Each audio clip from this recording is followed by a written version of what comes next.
Much of the discussion about safety has recently revolved around putting armed security on every campus and increasing police training. There's also the work that's being done on campuses across the state to spot potential problems before they spiral into violent behavior. KPRC2 investigator Robert Arnold has been analyzing data regarding potential threats on campus. He's joining us now to talk about what this information shows. Robert, where is this data coming from that you're looking at? The Texas Education Agency. After the mass murders at Santa Fe High School, a state law was passed requiring school districts to create teams to investigate concerning or threatening behavior. The teams then decide what type of intervention may be needed. This mandate went into effect in 2019, but this is the second year data has been collected. Students want to feel safe. Staff members want to feel safe. And the way to do that is to ensure that people know when they see concerning behavior to report that. Selena Bly is the Assistant Director for Training and Education at the Texas School Safety Center. According to data from the TEA, more than 80,000 threats were reported to these behavior assessment teams during the last school year.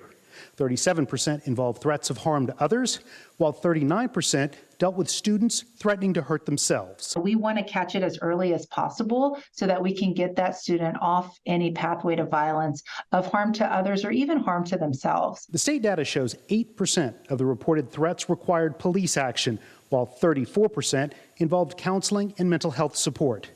Being on one of these teams requires at least one 7-hour training course given by the school safety center. And state data shows 30% of the people on these teams have yet to get that training.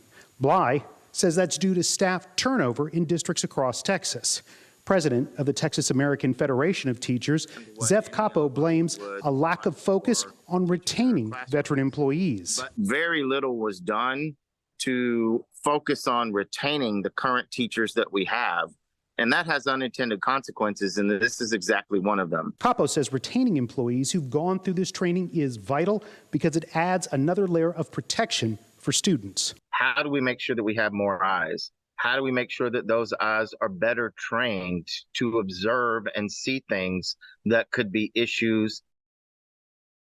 So, Robert, you mentioned earlier that this mandate started or passed in 2019, but was there anything passed after the Uvalde shooting, specifically to this effort? Specifically to this effort, yes, absolutely. There was House Bill 3, which was a huge bill and did a lot about school security, but that bill also now requires school districts to develop procedures as to how students can report potential problems. A lot of districts already do this, but House Bill 3 now makes it a law for districts to create these specific procedures and then make sure kids know how to report potential problems. Then there was also House Bill 473, which requires parents to be notified before a district begins one of these threat assessments. Now, that's not asking for permission, just notification. That bill also makes sure parents have a chance to submit any information to these teams they feel will help explain a child's behavior. Yeah. Certainly having these laws on the books will hold these school districts accountable. Absolutely. Robert, thank you. Thank you, Robert.